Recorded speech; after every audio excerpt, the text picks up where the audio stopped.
Nako, bilis ng karma, Luistro, nasampulan na? Binawian ng lisensya? Nako po mga kababayan, Korte Romes ba kay Luistro? Sinabak na? Disbar pa? Ang bihira ito mga kababayan. Ito alamin natin kay Pinas News Insider. Ito ang balita ngayon. Trending at pinag-uusapan ngayon sa mundo ng social media. Ang umano'y balitang. Ito ang balitang dapat malaman ng taong bayan na pilit tinatago at pilit ayaw di umanong ipalabas ng mga bayarang media sa palasyo, kamara at senado sa publiko. Matapos tila magbida-bidahan at nangunguna para patalsikin sa pwesto si Vice President Sara Duterte, di umano'y binansagang Dilima 2.0 sa si Congressman Luistro, posible di umanong matatanggalan ng lisensya at masibak sa pwesto bilang chairman ng House Committee on Justice na siyang nangunguna sa pagpapatalsik laban kay Vice President Sara Duterte. Pero bago ang lahat, kung bago ka pa lamang sa channel na ito at kung gusto mo ang mga balitang politika, ay please huwag kalimutang mag-like, subscribe at i-click ang notification bell para mas maging updated ka palagi sa lahat pa ng mga bagong video na i-upload namin. At ito na nga mga kababayan. Tila anong klase raw na abogada si Luistro at tila ito pa ang isa sa kanyang pinagmamalaki sa social media. Tila malinaw raw itong obstruction of justice at dapat di umano daw makasuhan itong nasabing abogada na si Luistro at dapat raw umano itong matanggal ng lisensya dahil sa kinahaharap nitong kontrobersyal na issue. Ayon pa sa kumpirmadong balita online, Guanzon, hinamon ng Integrated Bar of the Philippines na imbestigahan si Congerville Luistro sa kanyang bagong programa sa SMNI. Kasama si Miss Cathy Binag, hinamon ni dating COMELEC at COA Commissioner na si Attorney Rowena Guanzon ang Integrated Bar of the Philippines, IBP, na magsagawa ng imbestigasyon laban kay Batangas Representative Gerville Luistro kaugnay ng kontrobersiyang kinasasangkutan ni Luistro matapos umanong aminin nito na itinago niya ang kanyang asawa na nahaharap sa kasong sa naturang programa. Diretsahang kwinestyon ni Guanzon kung bakit wala pang aksyon ang IBP sa naturang usapin. Ayon kay Guanzon, bakit naman ang IBP? It's a challenge for you. Hindi ba pwedeng IBP moto proprio? Imbestigahan ninyo na yan. Kasi admission na sinabi niya na itinago niya yung asawa niya. Dagdag pa niya. And that's non-bailable offense. Nabanggit din ni Guanzon ang umano'y usapin ng legal fees na may kaugnay sa kasong hinawakan ng law office si Attorney Manasseh Carpio, asawa ni VP Sara Duterte. Aniya, kay Manasseh Carpio, may utang siya doon sa rape case ng asawa niya. Ayaw talagang magbayad, kaya ganon. Bakit naman ang IBP? It's a challenge for you. Ikinumpara rin ni Guanzon ang sitwasyon sa ibang kaso upang ipakita ang kanyang punto tungkol sa pagpapatupad ng batas. Bakit si Revilla na nagde-deny siya na ginawa niya yan, flood control corruption, pero nag-surrender siya? O diba? Bakit si Ruben Padilla ilang taon sa kulungan? Bakit yung asawa ni Luistro kakaiba? Ayaw talaga kahit na yun ang batas na kulong na muna bago ka mag-motion for bail. Ang mga pahayag ni Guanzon ay lumabas sa gitna ng umiinit na diskurso sa politika at batas, lalo na't si Representative Luistro ang kasalukuyang chairperson ng House Committee on Justice na humahawak sa mga pagdinig kaugnay ng impeachment complaints. At yun na nga po mga kababayan. Di po ba? Guanzon hinamon ang IBP mga kababayan, na syempre imbestigahan din tong si Kong Luistro mga kababayan, di ba? Di ba? Mga kababayan, grabe. Iba. Di ba? Kung makapagbitiw sila ng salita kay VP Sara kabayan. Di ba? Lalong-lalo na dyan sa kamera yung mga kasamahan ni Luistro. Ang bihira. Tapos, itong chairman ng komite mga kababayan, ay nako po. Nako. Madami din palang itinatago mga kababayan. Di ba? Mga kababayan, yung utang ni Luistro kay VP Sara. hini-headlines ba yan ng mga mainstream media, kabayan? Yung asawa niya na itinatago. Pinapakalat ba yan ng mainstream media, kabayan? Wala, di po ba? Buti na lang andito itong si Atty. Guanzon, mga kababayan, para kahit papano patuloy na ipaalaala sa sambayan ng Pilipino kung anong klaseng baho ang meron itong si Kong Luistro din, mga kababayan. Diba? Kasi sila dyan sa kamera, puro baho ni BP Sara ang kanilang pilit na ipinapalabas. Diba? Samantalang sila mismo, mga kababayan, sa isa't isa dyan, ay naku po, mas malala pala yung kanilang baho kay BP Sara, kabayan. Di po ba? Pambihira, no? Kaya nararapat na talaga, mga kababayan, di ba, na mananagot sila. At speaking of mananagot, kabayan, ay di ba kanina lang ay nag-file na or nagsampa na ng kaso si Atty. Manscarpio, mga kababayan, dito kina Luistro, Amla at yung iba pa, mga kababayan, di ba? Dahil sa pinagagawa nila na tila ba'y hindi nakasaad, mga kababayan, no, sa ating batas yung pinagagawa nila. Pambihira, kabayan. At eto pa, mga kababayan, oh. Kaloka. Ayon yan kay Rowena Guanzon, mga kababayan, na siya yung nag-post dito sa kanyang Facebook page na Testigo versus BP Sara biglang nagkaposisyon sa gobyerno.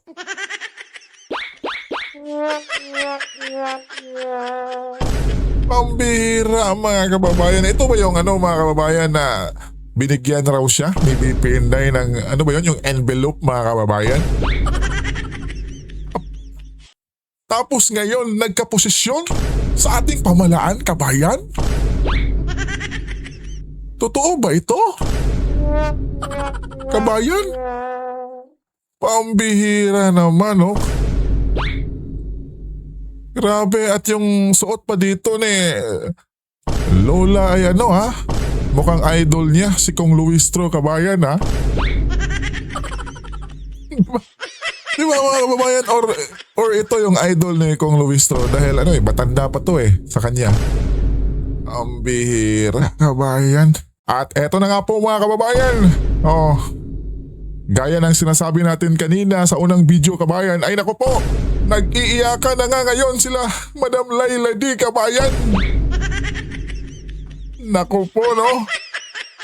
Di ba, nag-file kanina yung kampo ni BP Sara, mga kababayan, sa kanila. Ani de Lima, mga kababayan, ay mag-asawa po sila, and therefore, ano ba yan, kabayan? Conjugal? Tama ba tayo? Ang mga assets na yan, so pwedeng tingnan. Ganun po ba? At syempre, itong si Chel Jokno, kabayan, Atty. Carpio is married to the Vice President. There should be every reason to look into the properties of both spouses. Mukhang kay Jokno, mga kababayan, translate niya lang ito an English, kabayan, no? Parehas lang sang sagot. Pambihira, mga kababayan, no? Iba, nag-iiyakan na sila, mga kababayan. Naku po, at eto, meron pang isa, kabayan. Itong si Congressman Percy Sindania, kabayan, na si Kong. Pambihira. Ganyan naman yung mga Duterte, di ba? Kapag sila ay nahuhuli, nabubuko o nasusukol, tatakbo sa korte.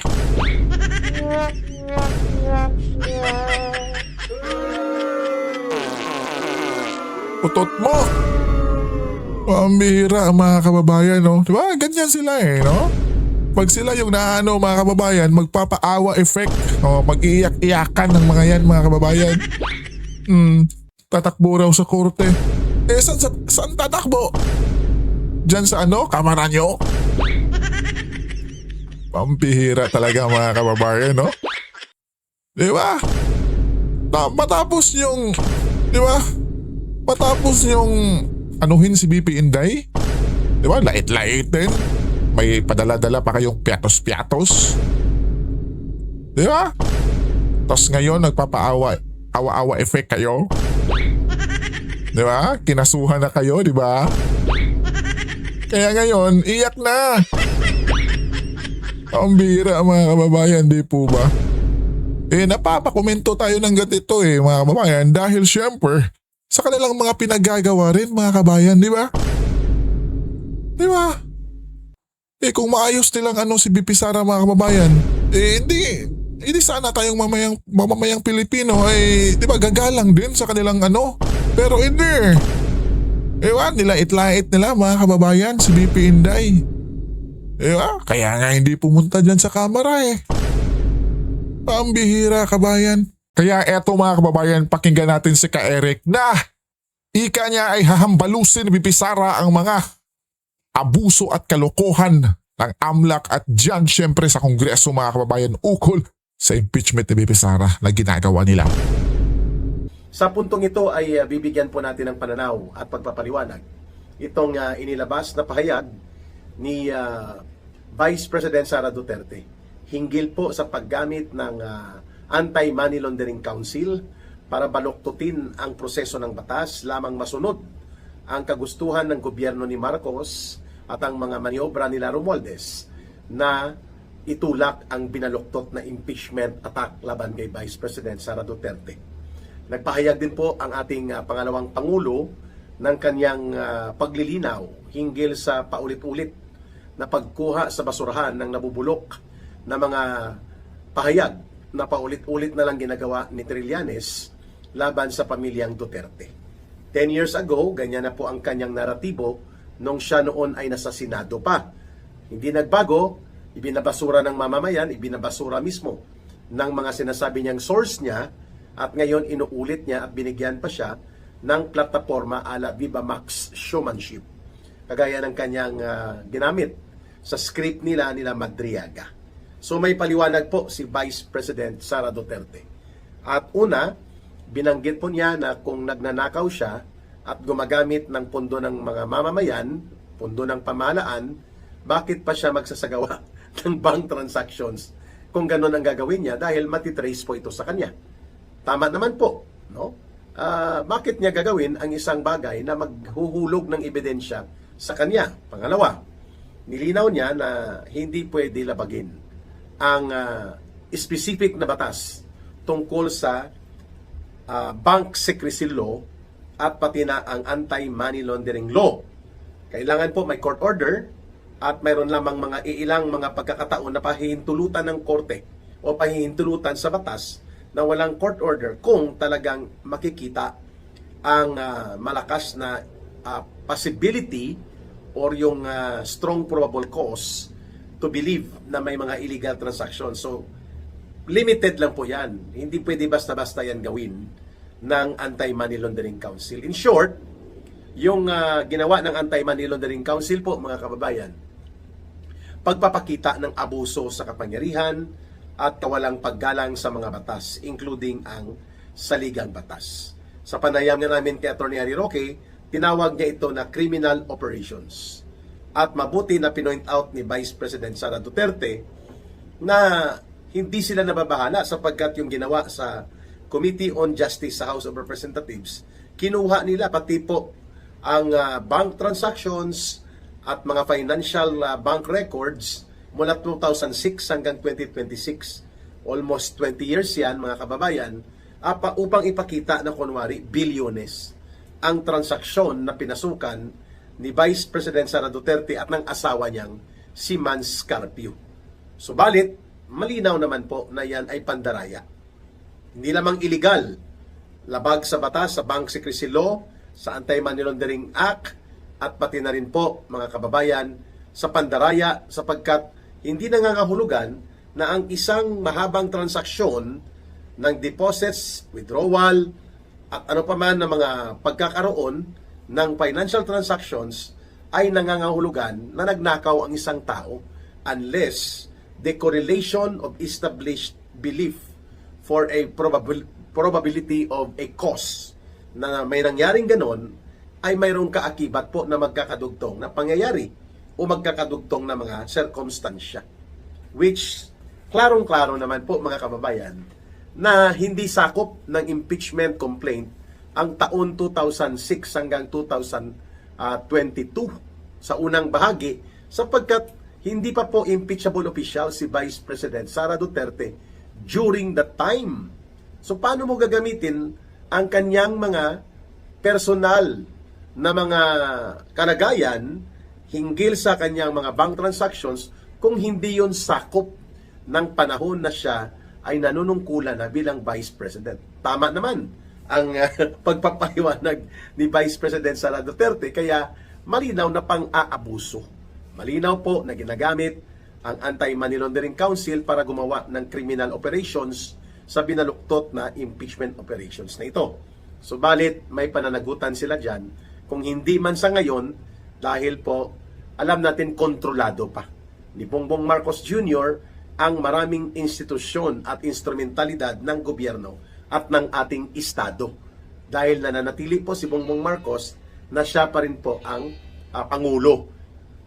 Pangatlong punto ni Vice President Sara Duterte, sabi niya, hindi sila nababahala sapagkat ang anumang gimmick at mga palusot at pambabaluktot sa impeachment process na ginagawa sa level ng House of Representatives, hindi po yon makakapag-epekto na matatanggal nila si Vice President Sara Duterte sapagkat sa Kongreso, ang Senado lamang ang mayroong exclusive authority and duty as defined by the 1987 Constitution na ang pag-prosecute, pag-trial at pagbubuo ng kaso doon kapag naiakyat na from the House of Representatives sa Senado po yan.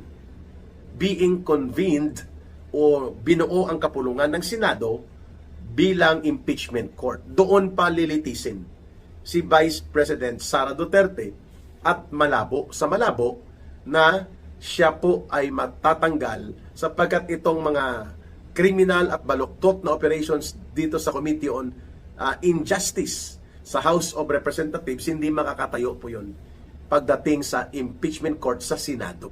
Itong Madriaga Bicoy Part 2 na mga kalokohan at mga gawa-gawang kwento, hindi makakalusot po yan pagdating sa cross-examination, interpellation, and test of evidence na gagawin po ng legal defense team ni Vice President Sara Duterte sa Senate Impeachment Court. So malinaw na bulagta ito. Ganon din po ang paggamit ni Trillanes ng kanyang sariling kathang isip na mga figures, allegations laban kay Vice President Sara Duterte. Walang saysay po yon sapagkat ang hahatol at magsasagawa ng kanilang pagbibigay ng desisyon kung guilty or hindi or convicted o hindi si Vice President Sara Duterte, sa Senado lang po yan pwedeng mangyari. Kaya naman po walang saysay, walang patutunguhan laban kay Vice President Sara Duterte na matatanggal siya sa kanyang pagiging pangalawang Pangulo kahit magtambling pa si Malitagang Luistro at mga kasabwat nila at magtrampolin pa o kaya mag-alas serko-serkuhan the authority to prosecute, put on trial, and make a decision to convict or to exonerate si Vice President Sara Duterte. That role and authority are only provided for by the Constitution sa Senado. Klaro? Okay. Ito naman pong kay Trillanes, pinagtawanan lang po ng Vice President sapagkat unang-una, hindi tumutugma sa realidad ang mga pinagsasabi nito. Pangalawa, wala po siyang maipakitang verified bank deposit support upang paniwalaan na siya ay nagkaroon ng actual direct knowledge sa mga personal na mga pangyayari sa buhay ng mga Duterte. At ang sinasabi niyang si businessman Sammy Oy at marami nagpatotoo na ito'y lehitimong negosyante, dinamay pa niya sa pag-atake niya sa mga Duterte. Kaya naman po, nagsalita na si dating Agriculture Secretary at dating Governor sa Cotabato na si Manny Piñol at sinabi niya, kawawa naman itong si Sammy Oy. Wala man ito sa listahan talaga ng law enforcement agencies like PDEA o kaya ng PNP na para sabihin na siya ay sangkot sa droga, pero dahil sa katang-isip ni Trillanes, isinalaksak niya pa sa kanyang paniniwala na si businessman Sammy Oy ang missing link na drug lord para sa pamilya Duterte. Well, it is easy to accuse, but it is a different matter if you can prove it with evidence. Ayon. So kaya nga tinatawag na lamang ngayon si Trillanes na the big joke Trillanes.